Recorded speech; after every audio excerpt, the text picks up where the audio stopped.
So as Alex mentioned, there will be other talks in these areas as well, so definitely do stick around for that. Our next talk is going to be about Bitcoin activism. So we're going to talk about how activists are using Bitcoin globally. So in democracies, citizens often have property rights, but in dictatorships, this is usually not the case. So oftentimes Bitcoin is banned or it's censored or it's confiscated. But despite all that, activists are still using Bitcoin globally to power their movements, to fundraise, to send cross-border remittances, etc. So on this next panel, you're going to hear from how activists worldwide are using Bitcoin to power their movements. So we have 3 speakers on this panel. Our first speaker is going to be Jhanisse Daza from the Human Rights Foundation and the co-founder of Bolivian activist movement Rios de Pai. And this panel will be moderated by Perrin, the host of the BTC Sessions show. But before we get into that, we're going to have Chekhovich of Alexei Navalny's foundations say a quick few words about the late Alexei Navalny. Please give a round of applause.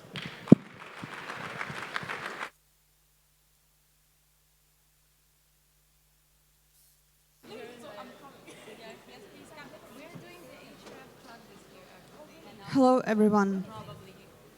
My name is Chekhovich, and I manage finance at the Anti-Corruption Foundation. And here at the upcoming panel, I'm going to talk about how we use Bitcoin in our work. But before that, I would like to say a couple of words about something that is very important to me. Here in this picture is my boss, my leader, the bravest man I know. His name is Alexei Navalny. Thank you.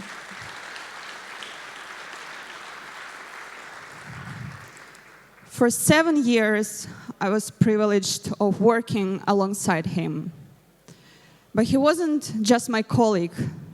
He was a beacon of hope for millions, a symbol of courage, and a true inspiration to us all. He wasn't just a political figure. He was a real hero in every sense of the word. He fearlessly stood up corruption, tyranny, and injustice, facing unimaginable risks every single day. 2 weeks ago, on the 16th of February, after being kept and tortured in Russian prison for 3 years, he was killed by Putin for being the main threat to his regime. Navalny was killed, but he wasn't broken. With his head held high, he gave his life for what he believed in. And he didn't want anything extraordinary. He just wanted a normal, democratic development of his country. And before coming here, I was doubting if I should be here today on this stage after everything that happened. But then I decided that I must be here because this is the only thing Navalny wanted from us, not to give up. Thank you.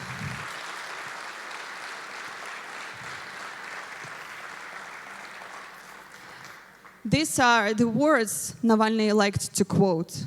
The only thing necessary for the triumph of evil is for good people to do nothing. So I'm going to do what I have to do. I'm going to keep working. I'm going to share our experience. And I'm going to see what we can do together to make the world a better place. I'm going to do all it takes to prove that evil hasn't won. So please, let's honor the memory of Alexei Navalny by continuing our fight for what is right, by standing up for justice and never backing down in the face of oppression. Thank you.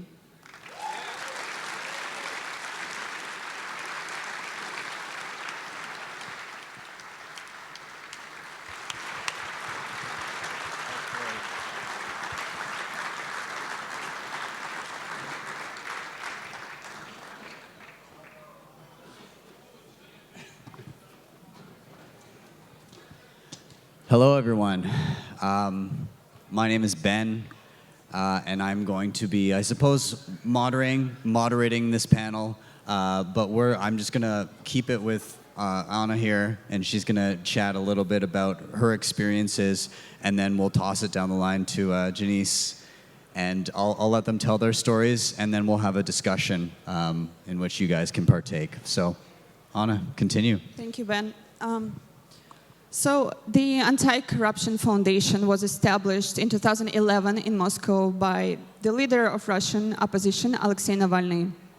And our foundation has many opposition projects, not only anti-corruption investigations, which is one of the most significant projects, but we have many more, and all of them are aimed at one big goal of defeating Putin's regime and promoting democracy in Russia. And of course, we want to stop the war in Ukraine that Putin started. I joined the foundation in 2017, and I began as an assistant of a legal department, but then I was promoted to a position of financial manager.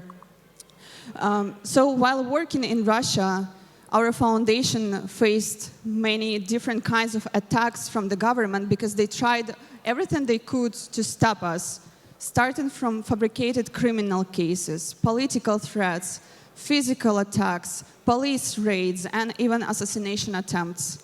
And I, as a financial manager, had to deal with a very unexpected kind of attack on our organization.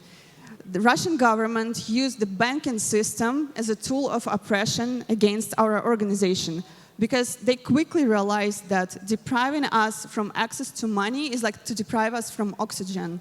Without money, we cannot keep operating. And we had responsibility to cover salaries of more than 300 people. We had more than 40 offices all over the country. And if we cannot provide payments to cover all this, we just cannot keep working. So this is a screenshot from our bank account. Back then in 2018, they one day just blocked our bank account for the amount of almost minus 1 trillion rubles. It was just usual working day. I refreshed the online page of our bank and I saw this and I almost fainted because just in 1 second we lost all of our fiat savings. And this thing happened many times. They just blocked our bank accounts under the basis of fabricated criminal cases. But we need to keep operating, so we start new legal entities, and they simply block bank accounts of all of them. This is the list of our different legal entities, and you can see negative balances everywhere. They just block it illegally.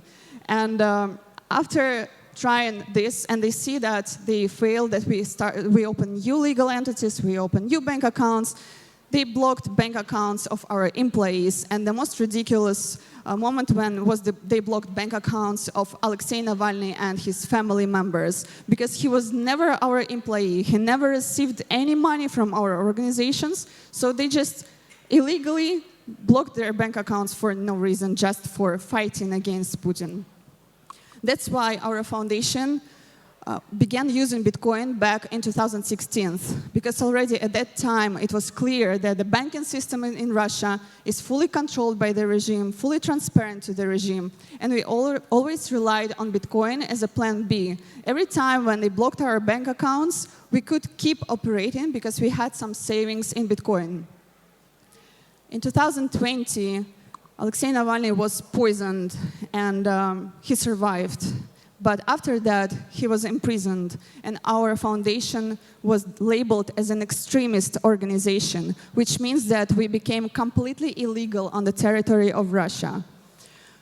We had to move from the country, and we relocated to Lithuania, where we continue our opposition work now. Our story became well known, and there is even a movie about Navalny. The movie won an Oscar. So after moving from the country, we thought that we're not gonna have this kind of problems anymore because we're in a safe European country. But today, we rely on Bitcoin way more than we used to before. We are a big organization of 140 people, and half of our employees receive salaries in Bitcoin today.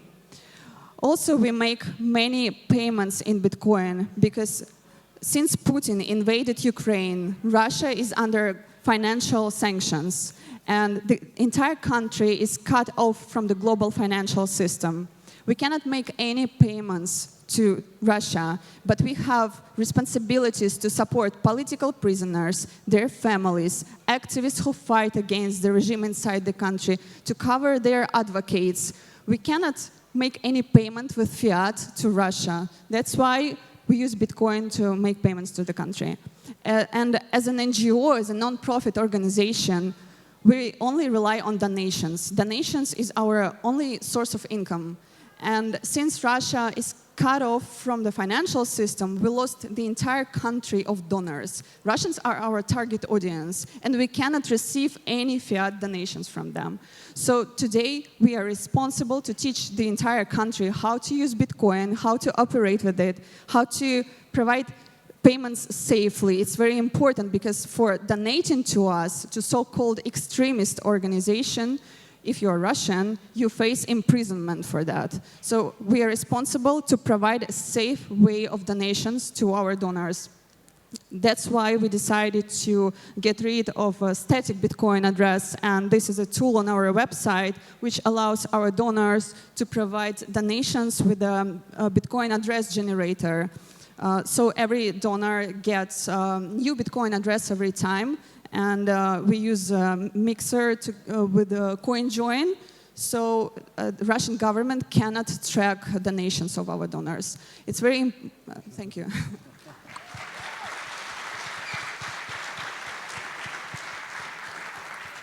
Yeah, but even having these tools, unfortunately, we still have many challenges. I'm going to elaborate on this topic later.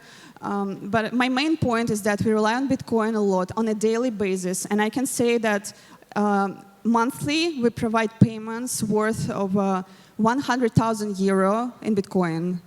And we rely on Bitcoin donations a lot every day. So that is how the ACF uses Bitcoin in our work. Wow, that's impressive. I think we'll continue. I don't know if they're going to bring up the next slides, but we'll toss it down here to Jhanisse as well, and she can tell a bit about her story. Is it all in one, or do they need to swap it? I think we need to swap the slides. Yeah. So we'll let them pull up the next presentation. And again, Jhanisse, can you chat maybe just a little bit about as they bring up a nice animation for us? Chat a bit about yourself. I think we have it up on the screen now here. Yes, we have it now. So thank you so much, and I really want to thank Anna as a friend, because I know this is a big effort to be here in this moment and sharing this story for all of us to understand the importance of Bitcoin beyond ourselves. So thank you so much, Anna, for your courage and your example. I think we're all inspired. In my case, I'll try to be brief, but it's a bit of a long story. I think most of you probably heard about the Amazon fires back in 2019. A lot of people know that Brazil caught on fire and we lost a huge amount of hectares, but most people don't know that this also happened in Bolivia, and we lost an amount of land that was equal to the size of Ireland without ever making it to the news. And I am part of an environmentalist movement that uses Bitcoin. We had been supporting firefighters in order to support not just humans, but also animals that had been burned during the fires. Up until this experience, I didn't know animals could scream. I had never seen them crying. It was a heartbreaking moment for many of us in Bolivia. But what is most interesting, I think, for this audience is that the government benefits from this fire, so they were refusing any type of donations, whether it was equipment for the firefighters or monetary donations to support the firefighting efforts. And thus, many of us had to do things that are outside ordinary actions in order to bring donations into the country and support the firefighters and the many indigenous communities that were affected. This picture was taken on September 2019. I decided to bring in donations for the firefighters, firefighting equipment on my suitcases. This is supposed to be legal, but I was still detained at the airport. They took away my passport. They interrogated me for hours. They were refusing to let my relatives know where I was. And in the end, they ended up keeping all the firefighting equipment that I brought in, but they didn't check my body. And I had run in monetary donations that I had taped to my legs and my stomach, and I managed to get that in, and that was a huge support for the firefighters. And I do want to highlight that this is completely legal. I didn't break any rule, but since they were taking everything away from us, I knew that I had to hide the money in myself in able to be able to get it into the country. Sadly, that was a situation that continues to repeat itself because Bolivia is one of the few countries around the world where Bitcoin is fully illegal. It's not only illegal to do transactions with Bitcoin, it's illegal to even hold Bitcoin in a wallet, and even talking about it can already put you at certain risk, especially if you're doing it publicly and you are a public figure. This is not a coincidence. The government benefits from having complete control of our monetary assets.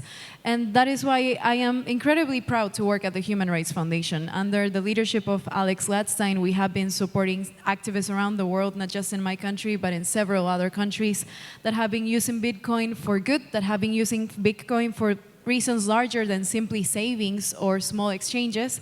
In the case of Roya Mahboub, from whom you will hear later today in the next panel, she is an Afghan CEO, the first female CEO of Afghanistan. She has not only trained women on how to code, but employ them, and she pays them with Bitcoin so that they can hold the money for themselves and not having to give it to a male guardian.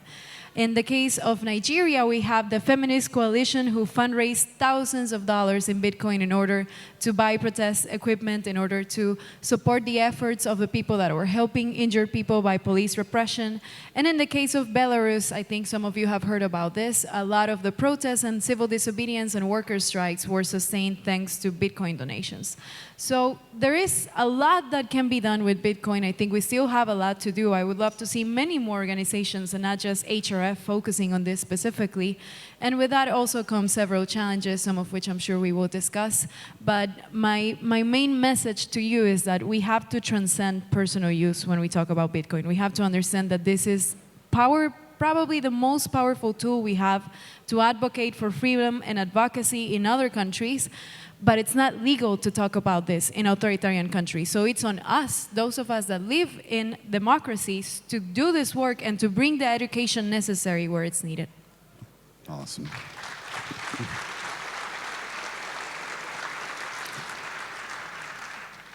So, obviously, having Bitcoin as a tool for these types of situations is very, very helpful. Obviously, in a system with top-down governance, when the government goes bad, they are the only ones that have the control, and the little guy on the ground is locked out. And so what Bitcoin gives us is it doesn't obviously lock out the tyrannical governments from using it, but they don't need it because they have the control. What it does is it does give us a level playing field for all. So people are no longer prevented from transacting.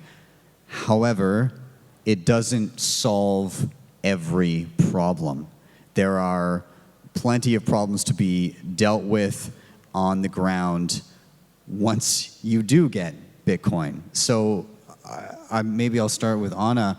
What kinds of challenges are you faced with, despite the fact that, yes, you can still move money cross-border, but what happens after you do? I would say that most of the problems are before we send money, because as an NGO that is located in Europe, it's first of all hard to get a Bitcoin because we have fiat donations, and to get a Bitcoin, we need to convert fiat donations into Bitcoin. And European legal system doesn't allow us to purchase Bitcoin. They put those anti-money laundering regulations, KYC regulations, that really prevent us from operating safely. And this is one of the main challenges we have. Also, as I mentioned before, that we started to use CoinJoin, so we use Mixer to provide safety for our donors. We receive Bitcoin donations, we mix them, but then if we want to use it, for example, to convert it into fiat, that's a technical problem now, that platforms who accept those Bitcoins from us, they check the transaction and they say, hey, we see that you use the Mixer and we don't want these coins. This is the problem we are trying to solve now. And yeah, the biggest problem is, of course, the legal system. But if we find a way how to send Bitcoin to Russia, it's very important for us to teach people how to use it safely, how to use it in the country, how to convert it into rubles, for example. And we also need to teach them how to make safe donations so they don't use some KYC platforms, for example. And when I promote self-custody, I promote self-custody wallets to our donors, to our supporters. I forget about the fact that the most of those products I promote, they have only English interface. And that's the biggest challenge because the creators, developers of these products, they don't maybe realize that the majority of our users, they don't speak English. And it's the same like for you, for example, you download a wallet and it's only in the language that you don't know, for example, in Chinese. And what would you do? Would you try to translate it manually, or you would go to some Binance platform that provides you a multi-language interface? So that's the challenge, to explain to people that it's better for you to make an effort but use these tools instead of going somewhere where it's not safe. And it takes a lot of time, so I think that it's very important to translate this idea to those who create tools, that you need to think about end users. So an open call to developers out there, please start considering translating your apps into every different language where it can be used. I know it's a lot of work. I know a ton of work goes into it, but there's people in dire need that can greatly benefit from it. So if you're watching this, if you're in the audience right now, if you're looking at this video later on, please start the work, because it will not go unnoticed. It will not go unused. It's important work to be done. And it also sounds like you've got your work cut out for you just in the general realm of education as well. And so the more that these apps can be simplified and made useful but safe for newcomers, the better. What are some of the most confusing parts as you're trying to explain things to either donors or people on the ground that need to use this? What hurdles have you come across? Like, generally, using Bitcoin is not simple. It's maybe simple for like new generation, but it's much harder to understand how to operate with it, and especially why they should use it. It's hard to explain it to older generations, for example.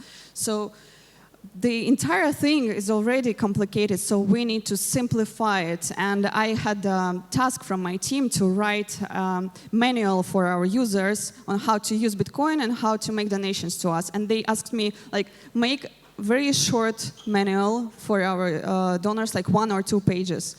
I tried my best, but I ended up with 21 pages manual because explaining everything, what kinds of wallets, why it's important, what kind of platforms. So I think that if the community thinks more about it, we will boost the Bitcoin adoption with that. So it's important. Jhanisse, I want to toss it down to you and maybe touch on some of the challenges you're facing. Would you echo some of the stuff that Anna's saying? Are there some other unique ones to your situations? Certainly, I can echo everything that she mentioned. I want to add 2 things that I think are also important for this audience to keep in mind. One is that we need to create more incentive for donors to donate to people in Bitcoin. I, as an activist, know why it's convenient for me to receive Bitcoin donations. It can be traced, it cannot be stopped. There are many reasons why it's convenient for me. But people in the Western world and philanthropists, etc., they usually don't understand why it's more convenient for me, and they also don't understand why it could be more convenient for them. So we need to find incentives for donors to choose this avenue for donations, because then they could reach so many more activists. And to this, I add the fact that when you're working for human rights inside an authoritarian country, you will be defined as a terrorist, as a foreign agent, etc., as an extremist, and therefore it's very likely that your institution will not be able to be a legal entity. You will be shut down immediately. The state won't allow you to exist. And thus, sometimes when donors want to prove that you are an institution, 501c3, blah, blah, blah, you cannot provide this. And it's not because you don't want to, it's because the state is preventing you from doing this. And this is where Bitcoin can be incredibly useful. But again, if donors don't understand how to use it, then it's going to be an extra problem that you don't want to burden your donor with. The second thing that I think is also super important to mention is that where there is no democracy, by definition, there is no freedom of speech. If I cannot talk and educate people about Bitcoin, how am I going to convince them to switch to Bitcoin so that we can all be benefited better? And that's where, for example, the Human Rights Foundation focuses a lot of our work in authoritarian countries, because we understand that there's a lack of NGOs doing humanitarian work or human rights work inside these countries. Same with the Bitcoin community. You have so much knowledge, you have so much resources, you know how to build communities. There is so much you could do for people in these countries if you created more space to meet with people that are using Bitcoin for good. And I know that the Human Rights Foundation has been doing this, but again, I incentivize all of us when we think about Bitcoin meetups, when we think about congresses, let's think, what little effort can we do to bring activists from countries that probably won't even be able to afford the trip, so that we can understand the challenges that they're facing in a better way.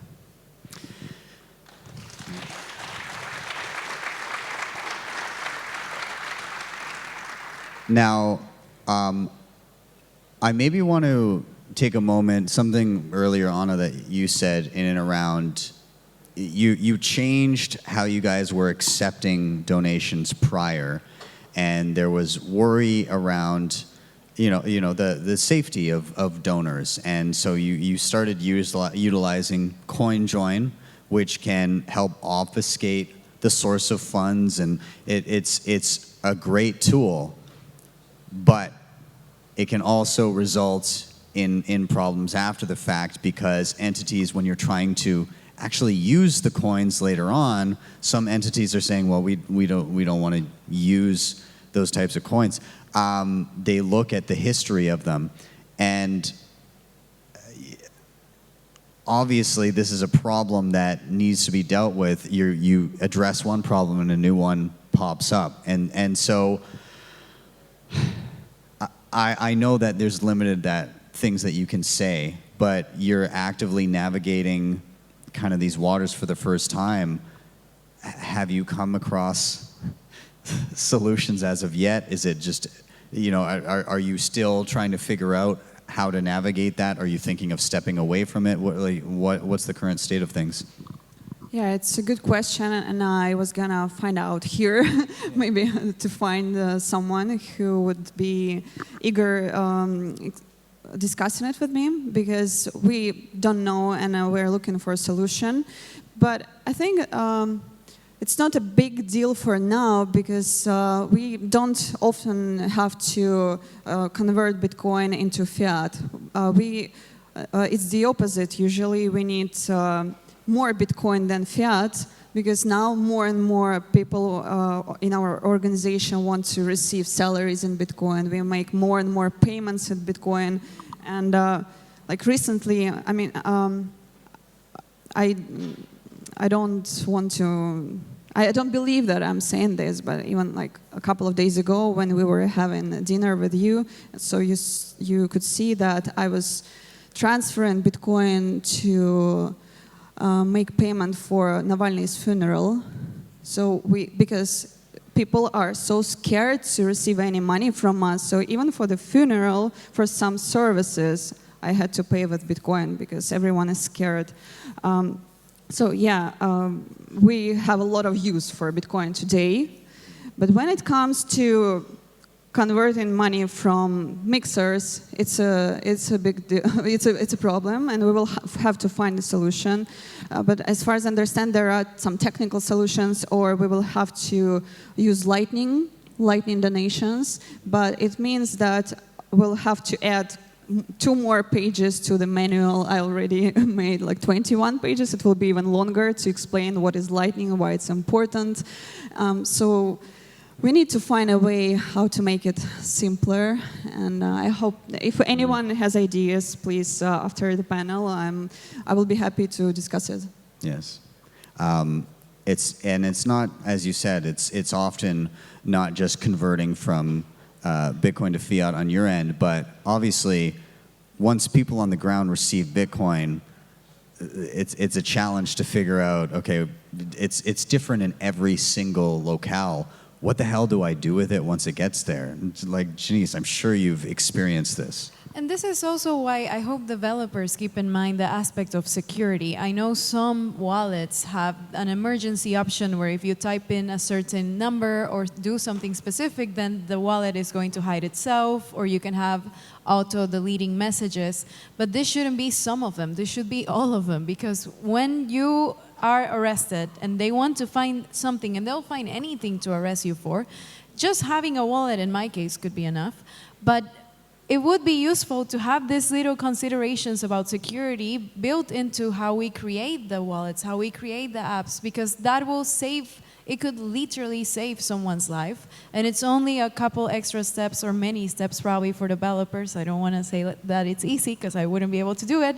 But it would be wonderful if this little security issues, language issues, internet access can be considered. And on the internet access point, I know we cannot solve this. It's a problem that transcends all of us. But in the fires in Bolivia, often we have no phone signal, so we have zero internet. And I know that there have been some people looking into how can we make transactions in a way that they can happen even without internet access. It's a huge challenge, but it's something that I also wish we could put more effort into, because in authoritarian regimes, if the dictator wants to shut off the internet, they get to do that. They've done it several times. And once they shut that down, even if we have the funds, we cannot do anything with them. So looking at these challenges and trying to explore solutions, again, could be so beneficial for thousands of people. We just need you to pay attention to this and hear us and hear how much we could be benefited from your work. Yeah. To some... And we're starting to see inklings of stuff like what you're talking about. We were chatting the other night, and I was telling you, oh, there's actually this wallet. So those of you familiar with Samurai Wallet, they had a feature that was removed for a while. I think it's back, but I can't remember the name for it. But effectively, there was a kind of like an I want to say incognito. I think they called it ninja mode or something like that. But you can enable it, and what it did is it would hide the app everywhere on the phone. You would not see the app logo anywhere. And the way that you would access it is you would open up your phone screen, like to dial a phone number. You would put in a special code followed by like star pound, whatever it was, and then hit dial, and that would redirect to open the app. So no indication that it's there at all. Yeah, I know. Like, an awesome tool to use in those types of situations, and again, could mean the difference between life and death with something like that. We're beginning to also see systems like with Fediment and eCash and all this stuff where offline payments are possible. Now, there's trade-offs that come with systems like that because you're trusting kind of the mint and the management of those funds to others. But in the context of if those funds were managed externally to the country by people holding keys that are part of human rights organizations, then that could be a very useful tool where within the country, within an app, you can still transact and know that it's actually being safeguarded externally by key holders that you trust. So these tools are actively being built. Shout out to Obi and the whole team at Fedi. You know, these things are important, and so I look forward to seeing them be built out. I kind of want to ask you guys, if there was one thing that you could just magic into existence today, one thing that you could say, I'd like an app or a solution that I press this button and it does this, or this one problem that I have could just be gone. What's the number one thing that stands out where you go, oh my God, this is the biggest hurdle and I just don't know how we're going to deal with it, even with Bitcoin as a tool currently? And the first thing that comes to my mind is that it should be as simple as something that everyone is already used to. Because everyone uses banking apps on a daily basis. And it will be very convenient if using Bitcoin would be as simple as using any other fiat currency. So that everything, all these difficult things that we were discussing before, they become just a backhand of the tool of an app or any platform that people don't have to deal with difficult vocabulary, for example. And even if we talk about seed phrase, for example, for Russians, as I already mentioned, that many people don't speak English, and seed phrase is an English phrase. It's 12 English words. So we should simplify everything, so it's literally just one press of a button. But we also need to think about how to make it as safe as possible, so those mixers and everything should be already there inside. That if they send a donation, it must be 100% safe act, because if there is a 5% chance, imagine you're our donor and you want to make a donation to the ACF, to our foundation. And for example, there is a 5% chance that you will, for doing this, for donating to us, you will go to prison for 10 years. Would you make a donation, or would you choose not to? So even if the chance is low, but there is still a chance, you would prefer not to make a donation. And I believe that everyone who donates to us is a real hero now. So yeah, it must be easy and it must be safe. What it is exactly, I think it's for developers to decide. Yeah. Jhanisse, do you have anything to?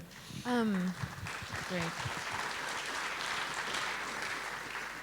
Anna always says what I want to say. So no, but adding to that, everything she just said, and that there's no need for internet access. And I repeat, countries like mine, there's so much centralization of power in specific cities where the rural areas, many people live in rural areas and have absolutely no access to internet.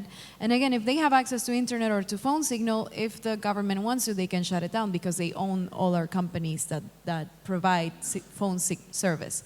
So having experienced this several times when we go to the fire areas in Bolivia, not just me, members of my movement, or even firefighters, they go out for days and we don't know how they are because there's absolutely no phone service. So even if it was built for transacting Bitcoin, but we can still use this as a means of communications in these areas where we don't have any internet or phone signal, it would already be incredibly, incredibly useful for us. I think, yeah, the key there, if you can at all get a linkage back to the Bitcoin network in some way, shape, or form, it doesn't have to necessarily be internet, but obviously the main issue is just how do you communicate that message? And I know people experiment with this. I know that people play around anecdotally, and I mean, he obviously wasn't in any sort of a dire situation, but Rodolfo, NVK from CoinKite, he one time relayed a Bitcoin transaction via ham radio through a snowstorm across from Canada to the US. So it is a thing that is possible, that as long as you can get some type of communication somewhere, you can relay transactions and utilize it. But I think Bitcoin developers, especially those that are passionate about this, and I hope that there'll be more as they listen to talks like this, need to realize that there's so many edge cases where you don't have internet, you need a way to still transact regardless, and again, you need ways to stay private, you need ways to hide applications, you need ways to use Bitcoin without anyone ever knowing that you're using Bitcoin other than the person you're trying to get funds to. And so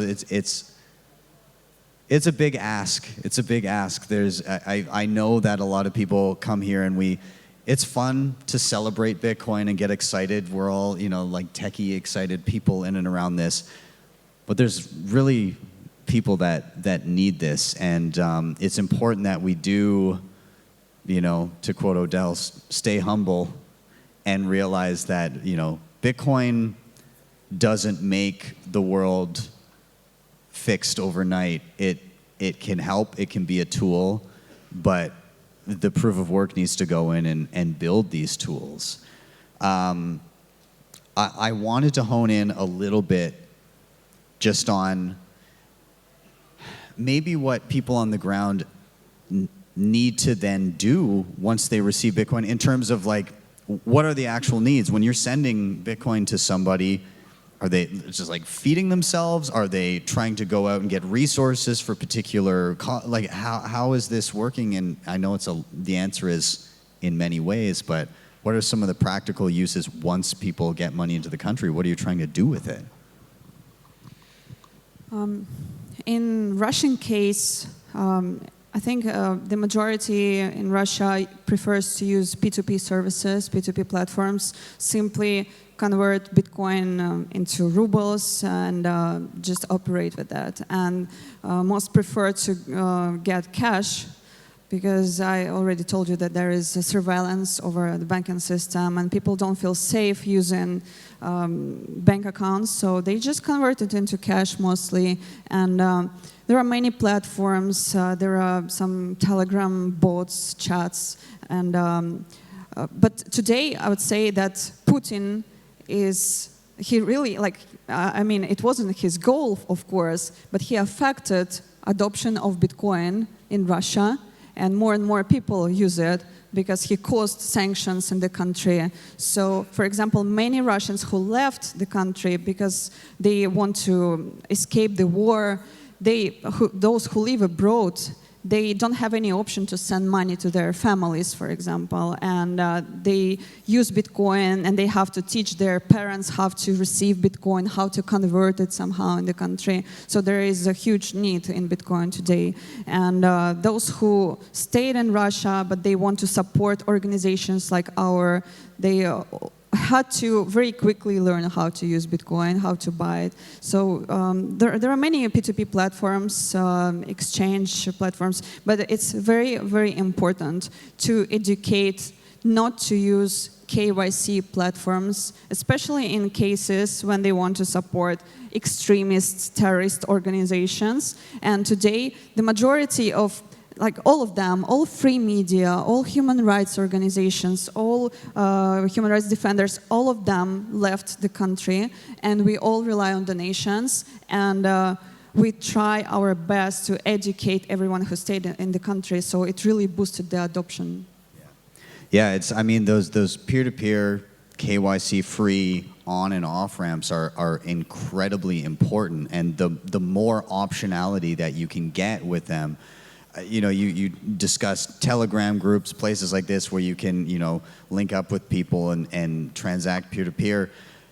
It's a lot of people don't realize, especially newcomers, and this kind of speaks to, you guys creating a new Bitcoin address every time you get a donation and everything. With static addresses, somebody goes to a KYC'd exchange and donates. How easy would it be to say, all right, exchange, let's take a look at the actions of all of your users. Did anybody send to this address? If it's a singular address, it's very easy to pinpoint what is going on, and that's dangerous. And so it's important that, again, not just the people on the ground, but the donors that are actually paying, they're paying attention to what they're doing as they're doing it, and that people accepting the donations on behalf of the people on the ground are learning and evolving with these systems. And I hope we see better and easier inherently private options, and I do see them kind of coming about, but right now there's still a lot of hoops to jump through, and it's easy to make mistakes, especially as a newcomer. It doesn't seem as big of a deal in the West, but when you're dealing in places where the stakes are so high, it can be a little scary. It can be, but at the same time, there are so many other scary things that we're already doing that we're definitely going to do it. So let it not be on you that there was something not developed for the wallet that then got us into trouble when you know that people are going to use your product because we need it. And at the same time, here comes a misinformation thing is that when you are in a country like mine where it's not legal or other countries where authoritarianism is on the government, then you usually rely on these peer-to-peer transactions in order to be able to get by. But for that, you need more people to be using Bitcoin. And when there's so much misinformation coming from this government saying that it is a scheme, that it's a horrible thing, that only criminals do it, blah, blah, blah, then there are less chances that you will find trustworthy people willing to work on this with you. So again, it goes back in a way to education and to the point of no freedom of speech, no way to educate people about Bitcoin, but it's a full circle, so I think there's so much we can do. We have about 5 minutes left.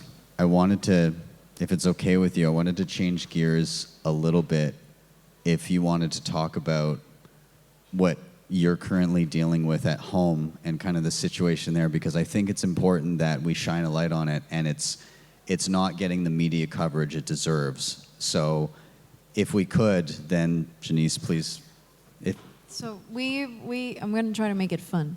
We went to dinner on Thursday after arriving to Madeira, and I was looking forward to spending time with Ana and with you and with all of the speakers that were getting together that night. And then I started receiving calls from a friend. Her name is Luciana. He's a parliament member in Bolivia.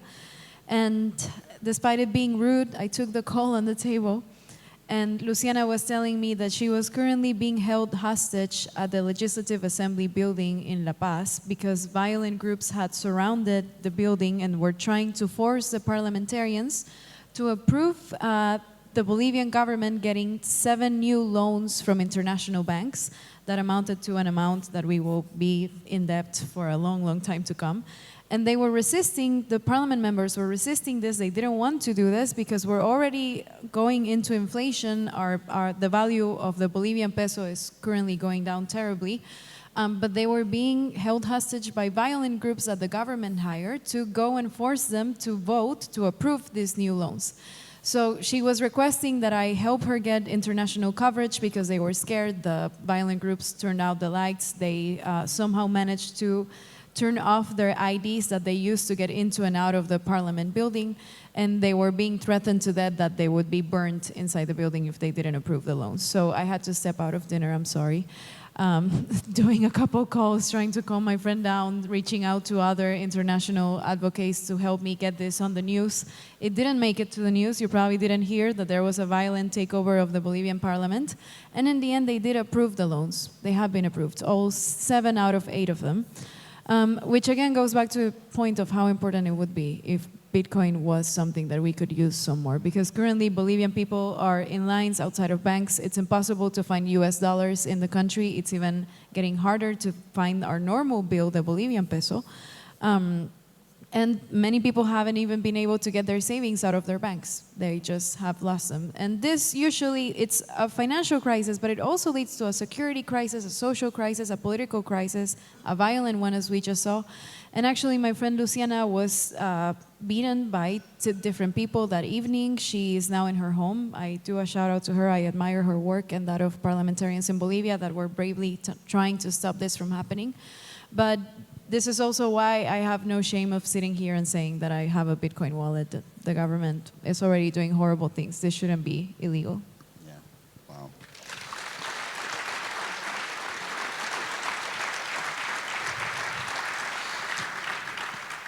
So we're coming down to our last couple minutes here, but I kind of wanted to outline once again, you know, this last example that we just discussed.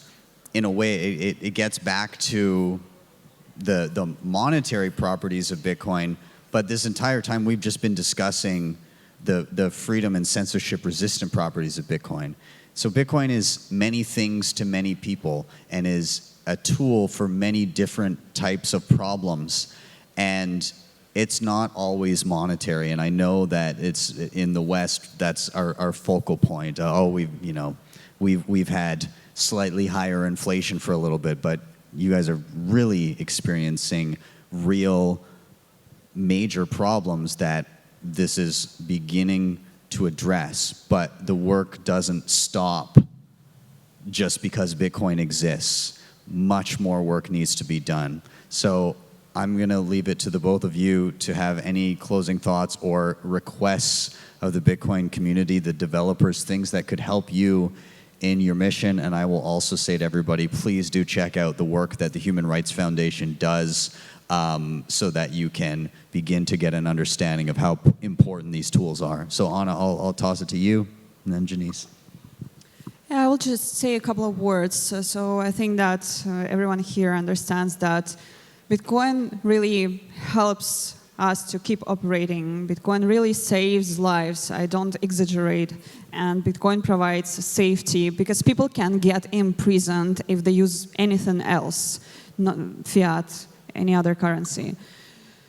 So it's very important to take into consideration cases like ours when you develop anything, when you think about Bitcoin, don't only think about it from the angle of like as an investment tool. Also, please remember about those who use it for different cases. So look from the angle of freedom fighters, those who defend human rights, and you really help us when you create something that we can use in our work. And I already use tools that are created by some of you in our work, and it's very important when we communicate, and I can ask some developers to create something especially for our case, and it already happened.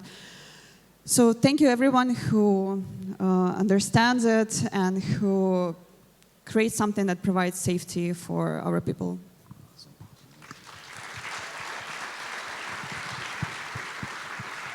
Very quickly, I want to invite you to be brave with us. You have so much knowledge, you have huge communities, you have so many skills, you have so much to offer to the world as a Bitcoin community worldwide.